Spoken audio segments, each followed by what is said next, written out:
Welcome dear friends, उम्मीद करता हूं आप सभी खैरियत से होंगे। दोस्तों, कुछ दिन पहले मैंने इसी चैनल पे वीएलडब्ल्यू के रिलेटेड एक इम्पॉर्टेंट वीडियो डाला था, जिसमें हमने कट ऑफ एनालिसिस भी किया। हमने बताया कि कट ऑफ क्या रह सकता है और साथ में हमने पेपर एनालिसिस भी किया। और जो कट ऑफ एनालिसिस है उसमें हमने बताया था कि कट ऑफ जो है 87 रहने वाला है, तो 94 इसके बीच में कट ऑफ रह सकता है। लेकिन बहुत सारे बच्चों ने कमेंट भी किए और बहुत सारे बच्चों ने मुझे पर्सनली मैसेज भी किया है कि सर, आपने बताया जो कट ऑफ है वो 87 रह सकता है, हमारा तो स्कोर 85 है, 84 है, तो हम क्या करें, हम इस लिस्ट में आएंगे या नहीं आएंगे, तो हमें बताइए हमें क्या पढ़ना चाहिए। तो दोस्तों, मैं यहाँ पर यकीन के साथ ये कट ऑफ जो मैंने कहा ये 100% राइट नहीं है, ये सिर्फ एक एनालिसिस है, क्योंकि मेजॉरिटी जो पोर्शन है दोस्तों वो 80 to 90 के बीच में है, तो कट ऑफ भी हमने इसका अपर लिमिट ही निकाला है। अब दोस्तों, यहाँ पर एक इंपॉर्टेंट चीज़ मैं आपको बताने जा रहा हूँ। आपका जो दूसरा एग्ज़ाम आने वाला है, बहुत सारे बच्चे जिन्होंने भी वीएलडब्ल्यू की बहुत ज़्यादा प्रिपरेशन की है, वो बहुत ज़्यादा डिमोटिवेटेड हुए हैं।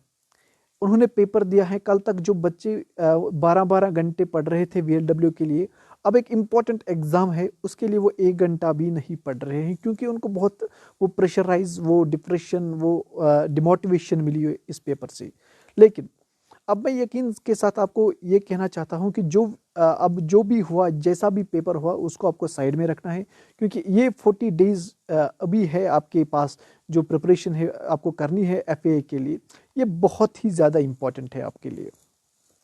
यहाँ पर मैं आपको बताऊंगा कि फाइनेंस आपके लिए बहुत ही इजी है, खासकर उन बच्चों के लिए जिन्होंने ऑलरेडी जो है बहुत सारी मेहनत की है। ऑलरेडी उन्होंने फाइनेंस पिछले साल पढ़ा है, पिछले 2 साल से फाइनेंस का पढ़ा है 2-3 बार। तो अब लास्ट मौका है आपके पास, बहुत ही ये जो है अचीवमेंट है, ये आपको हासिल करनी है।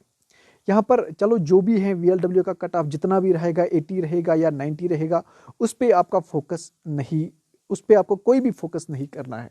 तो मेन फोकस आपको रहेगा यहाँ पर फाइनेंस का, और जो 14 का जो स्टॉक असिस्टेंट है उसका भी एग्जाम है, तो उसका भी फोकस आपको बहुत ही ज़्यादा रखना है।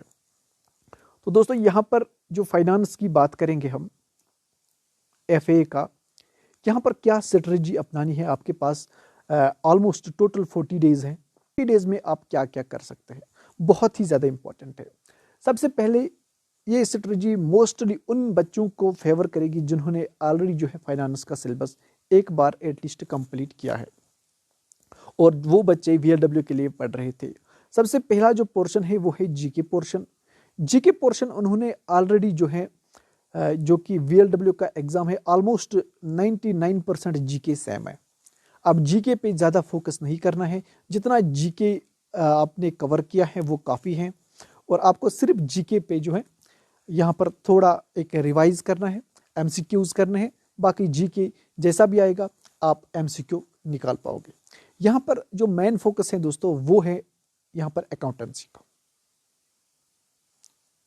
दोस्तों, इन 40 दिन में आपको अकाउंटेंसी बहुत ही ज़्यादा स्ट्रांग करनी पड़ेगी, क्योंकि पेपर जो है हमने देखा, पेपर इजी आ सकता है तो मॉडरेट भी आ सकता है, कभी कभी टफ भी आ सकता है। लेकिन आपको एक्सपेक्ट करना है कि पेपर जो है मोस्टली आपको, वो कहते हैं ना, आपको प्रिपेयर फॉर द वर्स्ट, आपको सबसे टफ के लिए। लेकिन यहाँ पर मैं एक चीज़ बताऊँगा, जो भी बेसिक चीज़ें हैं इस बार याद रखना, जो भी बेसिक चीज़ें हैं, जो भी टॉपिक पढ़ो उसकी इंट्रोडक्शन पढ़ो, क्योंकि एसएसबी का देखा हमने कि ये सिर्फ और सिर्फ इंट्रोडक्शन, टॉपिक का जो इंट्रोडक्शन होता है उसी में से एमसीक्यू निकालता है, तो उस पर भी थोड़ा सा फोकस कर लेना। तो ये तो होगी अकाउंटेंसी, इस पर आपको बहुत ज़्यादा फोकस करना पड़ेगा, क्योंकि इसके 30 मार्क्स हैं, तो आपका जो स्कोर है वो 25 से ऊपर आना चाहिए, तब जाके आपका स्कोर जो है बेस्ट रहेगा। उसके बाद दोस्तों नेक्स्ट जो है वो है इंग्लिश।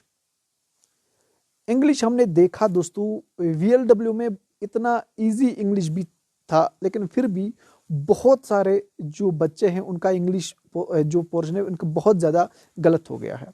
कुछ तो मुझे ये भी कहते हैं हमारे 8 एमसीक्यूज इंग्लिश में ही गलत है, कुछ ने ये भी कहा हमारे 7, 8, 10। तो यहाँ पर आपको देख के चलना है दोस्तों। जो इंग्लिश होता है दिखने में तो आसान लगता है, लेकिन वहाँ पर अक्सर बच्चे इंग्लिश में गलती करते हैं। हालांकि जो एफए में है, एफए में सिर्फ और सिर्फ 10 मार्क्स इंग्लिश में है, तो ये एक अच्छी बात है उन लोगों के लिए जिनको जो है नॉलेज इंग्लिश की कम है, इंग्लिश ग्रामर की।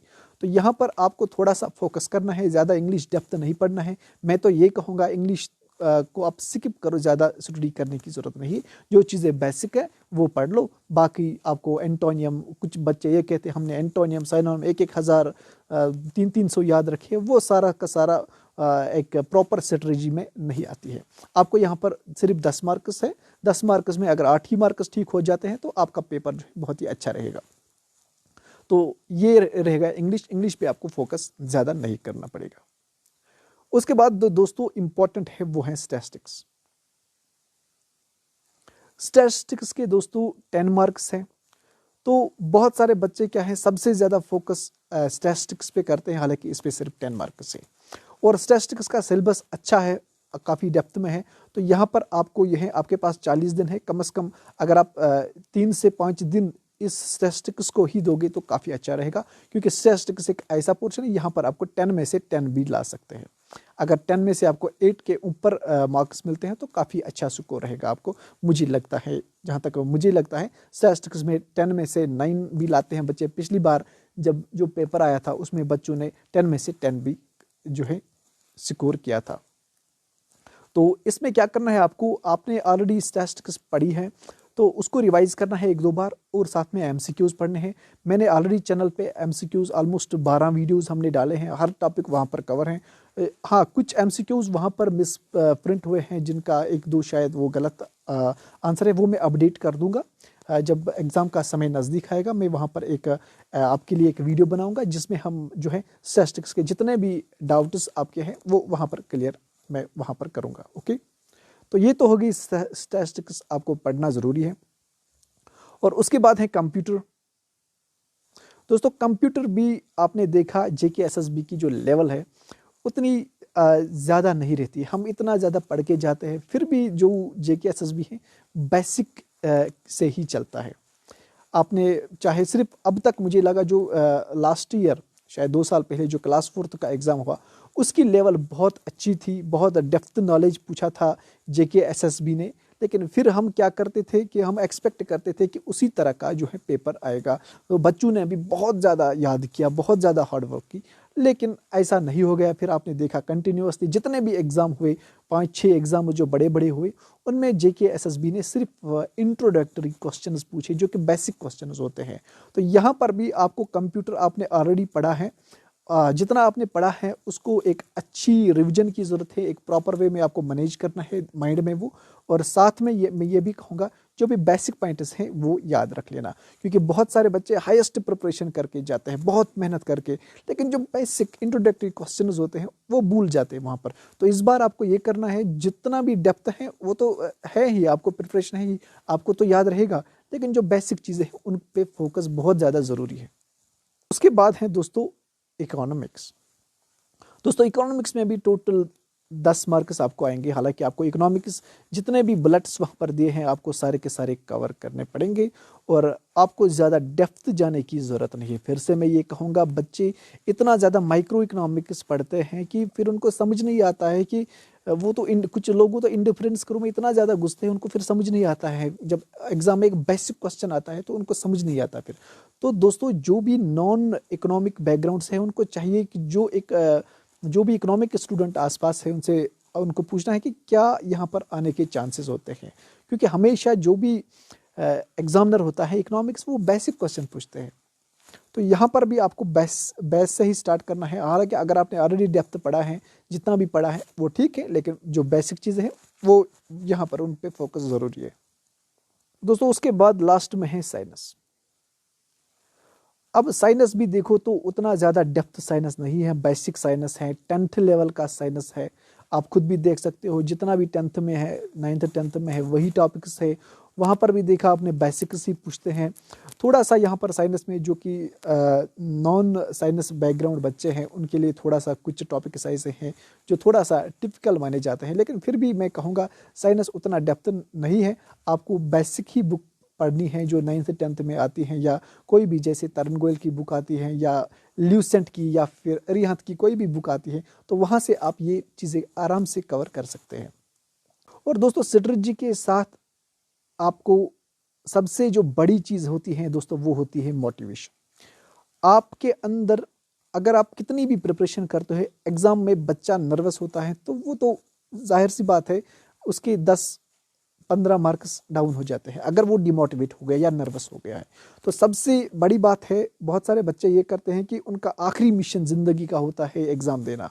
तो दोस्तों एग्ज़ाम एक एग्ज़ाम होता है जो कि ज़िंदगी का एक पार्ट है। ये मैं बार बार कहता हूँ, ज़िंदगी तो ठीक है, और भी अगर अगर आपके मुकद्दर नसीब में जो जॉब लिखा है तो अच्छी बात है, अगर नहीं लिखा है तब भी दुनिया चलता है। तो ये सोच लेके अगर आप जाओगे तो आपका टेंशन कम हो जाएगा, आपका जो माइंड है वो रिलैक्स हो जाएगा। बहुत सारे बच्चे क्या हैं, हाईएस्ट प्रिपरेशन करके जाते हैं, हार्डेस्ट प्रिपरेशन करके जाते हैं, लेकिन एग्ज़ाम में जो है नर्वस हो जाते हैं। ये बात उनके लिए है कि आप थोड़ा सा ये सोचो दिमाग में कि जो एग्ज़ाम है ये तो बस हमने जितना पढ़ा है, हमारे हाथ में जितना था, आपको मेहनत करनी है वो हमने की है, बाकी जो है वो किस्मत का भी होना ज़रूरी होता है, क्योंकि हमेशा मेहनत काम नहीं आती है। वो कहते हैं ना, अगर सबसे ज़्यादा मेहनत करने वाले का फल मिलता तो जो डोंकी है, डोंकी सबसे ज़्यादा मेहनत करती है, वो 18 घंटे काम करती है, और जो शेर है वो 4 घंटे काम करता है या 1 ही घंटे में शिकार कर लेता है। तो ये होती है स्मार्ट वर्क प्लस मोटिवेशन बहुत ज़्यादा ज़रूरी होती है। चाहे आप पढ़ो या कोई और काम करो, मोटिवेशन सबसे ज़्यादा ज़रूरी है कि आपके अंदर कितनी मोटिवेशन है। ठीक है, मैं मानता हूँ बच्चे 6 साल 7 साल से प्रिपरेशन करते हैं, उनका जॉब नहीं लगता है, बहुत मुश्किल है। लेकिन अगर आप 6 साल 7 साल इतना मोटिवेशन, इतनी पेशेंस आपने रखी है, लेकिन अब इस स्टेज पे आप डिमोटिवेट हो जाएंगे तो ये बहुत ही दिक्कत की बात है, क्योंकि इस स्टेज में बहुत सारे एग्ज़ाम आने वाले हैं, फाइनेंस का है, जो अभी स्टॉक असिस्टेंट का है, और भी पोस्ट निकलने वाले हैं, बहुत सारे पोस्ट निकलने वाले हैं। तो इस स्टेज पे अगर आप डिमोटिवेट हो रहे हैं तो ये बहुत ही दिक्कत है आपके लिए। तो यहाँ पर सबसे मैं लास्ट में भी यही कहूँगा, मोटिवेट रहना है। अभी आप किताबें खोलो, जो बच्चे नहीं पढ़ रहे हैं किताबें खोलो, स्टार्ट कर लो, इंशाल्लाह दुआ करेंगे हम भी, कामयाबी इस बार आपकी कदम चूमेगी। लाइक कर देना, साथ में चैनल को भी सब्सक्राइब कर देना। Thank you for watching dear friends.